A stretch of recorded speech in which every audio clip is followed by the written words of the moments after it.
Dun-dun-dun. This is a Bounty Channel, episode 260.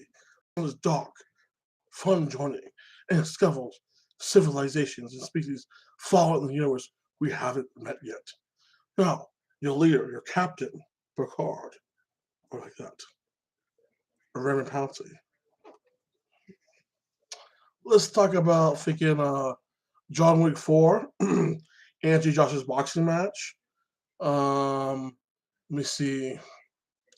Dungeon and Dragon, like that, The Mandalorian, the season so far, how I think about it, and some other things like this. Let's first talk about Anthony Joshua's fight, okay?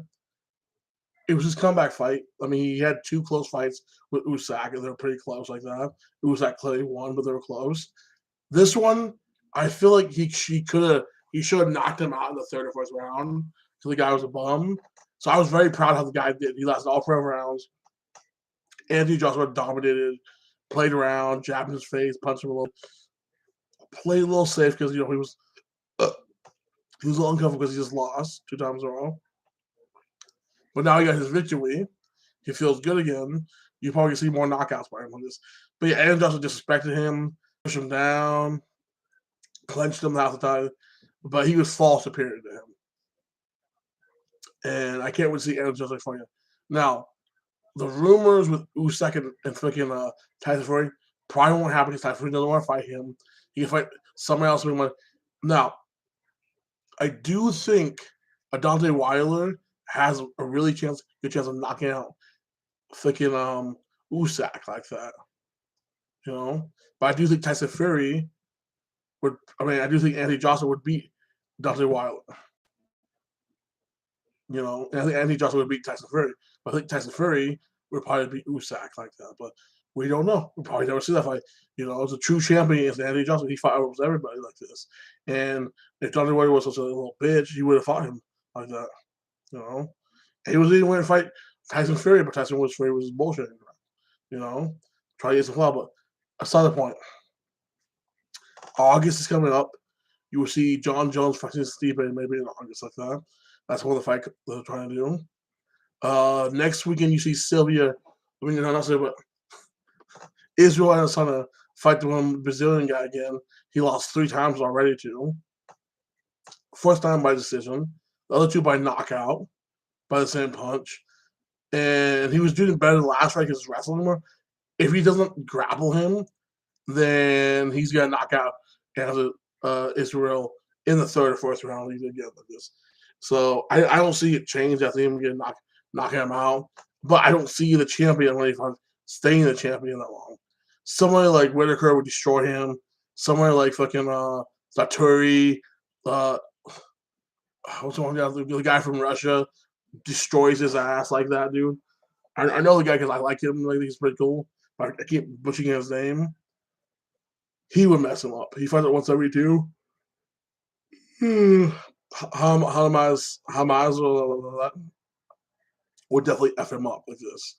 So that's some good fights I'm looking forward to. We have Chandler versus McGregor like that. And if Chandler fights the smart way, it's an easy win for him. If he fights dumb, Chandler could knock him out. McGregor probably would beat him if it's a striking match like that. But that's going to be a good fight. We have Edward like that from England versus Colby Covington. I think Covington does the same thing he did in Masvidal, smuggles him and beats him in a 5-round fight. Maybe even finishes him like that. I think he wins and gets the belt and has it for it, unless Hamza wants to fight someone like that or Jared Brown. But I think that's Kobe's belt now. Good for Kobe. This is like one of his last shots to get the belt. He's getting up in age. If Kobe becomes champion, I can see him fighting 2 years, maybe 3 at the most, like that before he retires because he doesn't have all Kingdom Come to hold the belt. He's getting them up in age, So he will probably offend the belt 3 times with the max, maybe 4, like that. It depends if he fights 4 years or not. But yes, it's gonna be entertaining. I'm looking forward to that stuff like that. Now, Mandalorian, season 3, episode like that 4 and 5. Incredible. You see the Mandalorians uniting like that. You see the building the trust like that. You see Ahsoka Tan learning the way of the Watch Mandalorians like this, and walking a different way of the Mandalorian like this, and understanding and respecting the culture. And you see the Mandalorian from that tribe accepting her, understanding her, and working with her and teaching her like this. And you see a mutual cooperation. Like this season, people are just we don't know what's going on, dude. This season is about we're building the Mandalorian people and have them all unite as one tribe, and then take it back Mandalore next season or this season. This season is about rebuilding the relationship of the Mandalorian people and starting a new age of the Mandalorians, dude. Okay, it is a straight storyline of that. Okay, so you're starting to see the relationship build up like that of the Mandalorian tribes, and like at the end of season like episode 5, when they help basically the one guy rules the planet now, and he was like a thinking smuggler, basically like paying bounty hunters like this. They like, hey, we'll give you this huge land to go your people like this, and you just be a bodyguard on our soldiers like this. So basically, the Mandalorians have a new territory now. They will build the Mandalorian population on the planet, because it's their planet now. So they have a homeland now, so they're good. That's the start.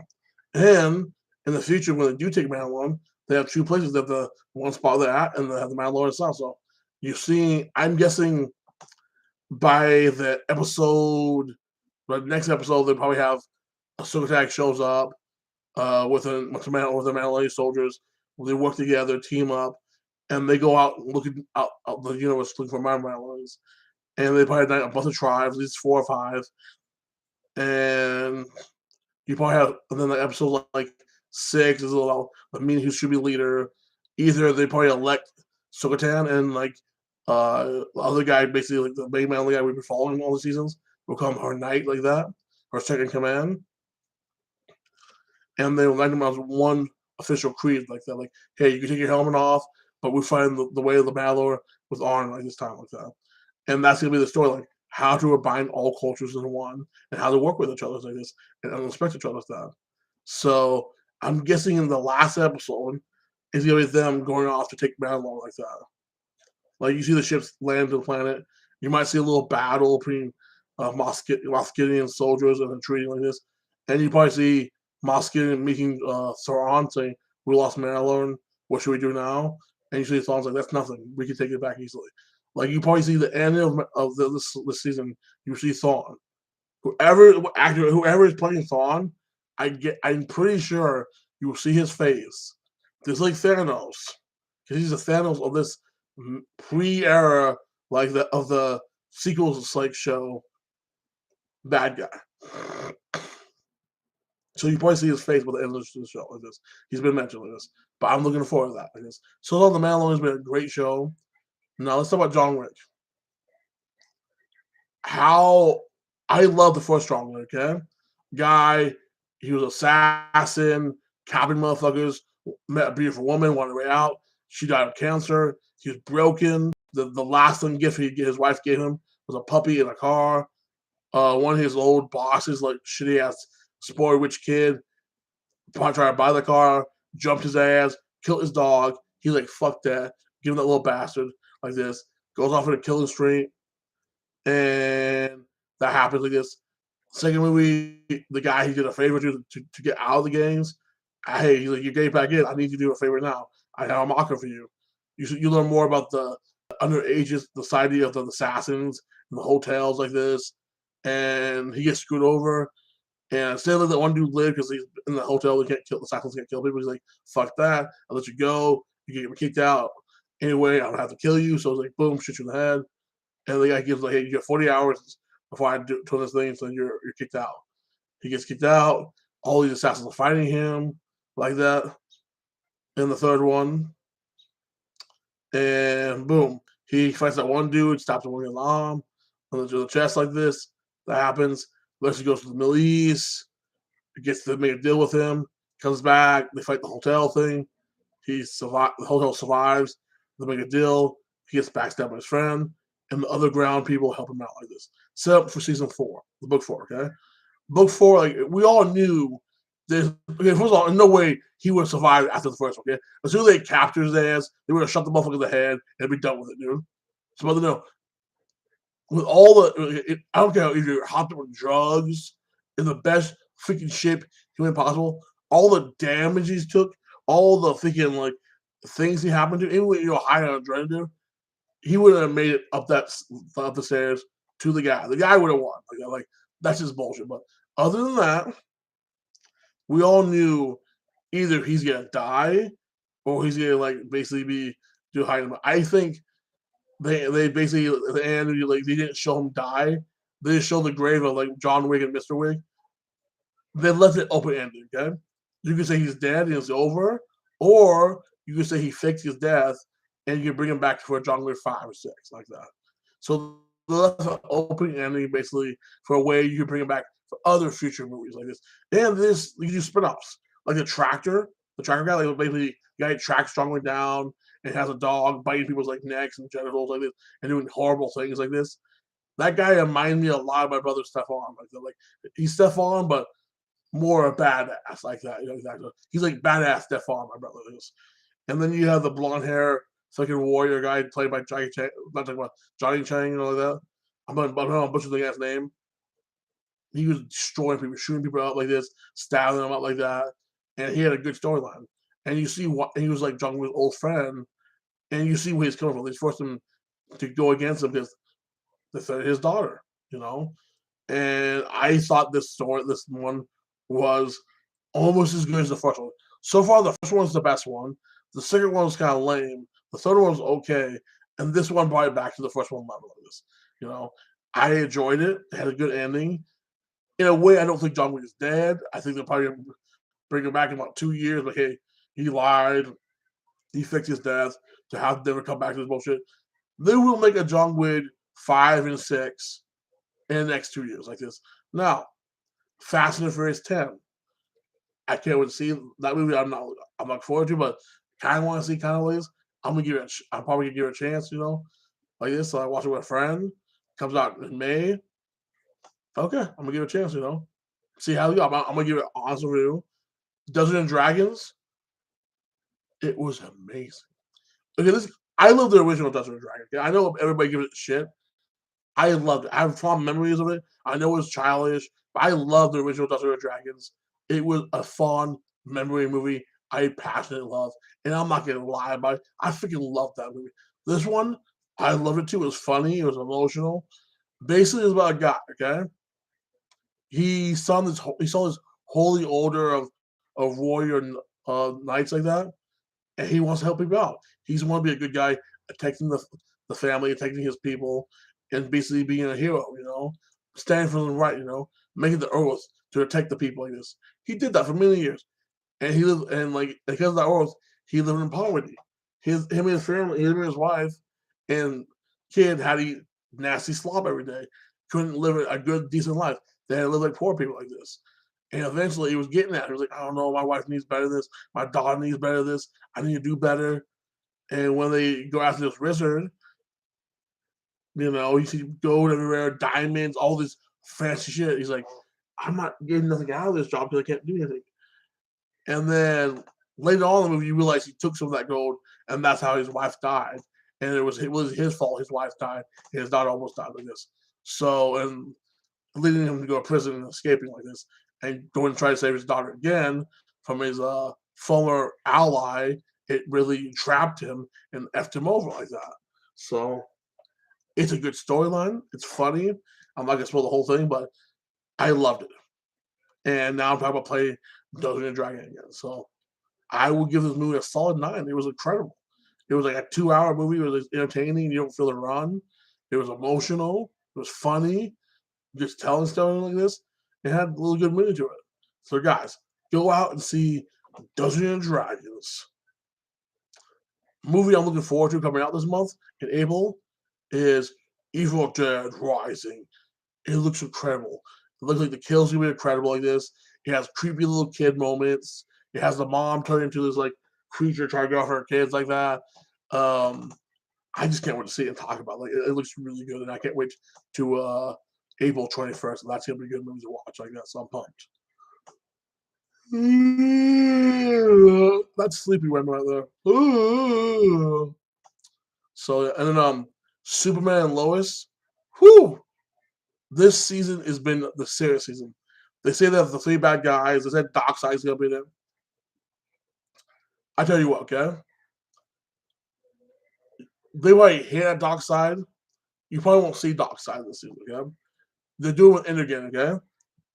They're on episode 3 right now, okay? They probably get to the point with it again, episode like 4 or 5, when they defeat the intergame leader, leading into find out they were working with like an alien person called Steppenwolf like that. You know, you probably see Steppenwolf like this, and then you probably see him like making plans and like seeing one guy escape and you see him become a slave, and then you probably see him go back for a second chance and get killed like this. But you probably see Superman fight Steppenwolf like and beat him at the thing, and then you probably see Darkseid's son talking to him like that, and you should probably see like hear the voice of Darkseid, but see the other actor playing Darkseid's son talking to him saying, "I'll go after Superman." You see him fight him a little bit, and then at the very end, you might just hear more voice or the back of Darkseid like that, because they're doing 2 more seasons of Superman and Lois. So you probably see Darkseid next season like that, playing some stuff, sending his son and some other people like that to go mess with Earth, and you probably see the populate like the structure of it, but you probably won't see Darkseid on Earth until season 5 like that.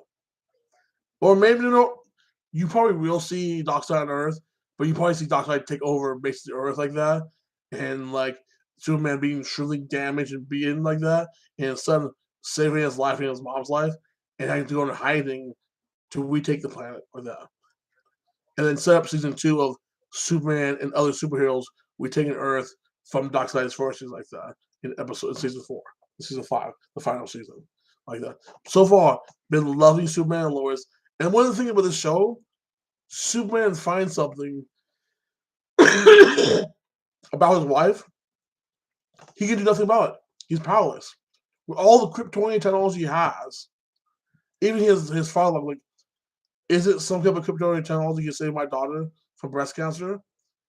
And like Superman's like, I asked my mom, there's nothing she can do. And I'm like, that makes sense. Look, Kryptonian genetics and Kryptonian diseases are completely different from human diseases. Okay, a Kryptonian, these people that are advanced don't know about human diseases, so she won't know the first thing to do with about a human's body and disease. So she went to study for years to find a disease, the code to beat the cancer. Okay, so yeah, she has nothing to do with that. She can. I can't believe, even with all the technology, she doesn't know how to cure for her. That makes perfect sense like that. Because 2 different species like this, you know. And you see Superman's family struggling, and it's hard for them because he's so powerful, but he can't save his wife like that. And Lois cannot accept what she has. She keeps going after this main villain from the syndicate like that, because that's the last thing she does. Like, no, this is my white whale. I have to get this person before I die. I'm not sick. She can't accept the fact she's sick and she needs to go get medical treatment. That's why she's just missing a lot of her treatment and getting weaker. So at the end, she accepts she needs the treatment. She needs to slow down, and her whole family basically team up to make her go to her appointment like that. You know, and then you see Lana Lane divorced from her husband, being kind of douchey to her ex-husband, and you see her daughter being kind of a bitch, and that bitch needs to be slapped because you're acting up, you're going to bars, you're a piece of shit girl, friend and a girlfriend too, like Jordan, like that. And Jordan needs a ball to find a new bitch because that woman's garbage, dude. I'm sorry, dude. She's garbage, dude. Find a new bitch, dude. You forgot. You're Superboy, dude. You have any bitch you want. Okay, she's not all that. You have other bitches out there for you, dude. And then you have his like brother basically. I was like, yeah, maybe you should listen to your girl. Like, her dad stole your shit. She's a trash family. She almost ruined your life. You need to find a bitch too, dude. But you're a simp motherfucker, so that is what it is. But hey, other than all that, Superman and Lois has been amazing. We have 2 more amazing seasons of that. Can't wait for the last of season 2. I want you to like, subscribe, and tell me your comments. what TV shows you like so far, and what movies are you looking forward to coming out soon, and what anime you like. So peace out, like, subscribe, and comment, please. So peace out, like, subscribe, and comment.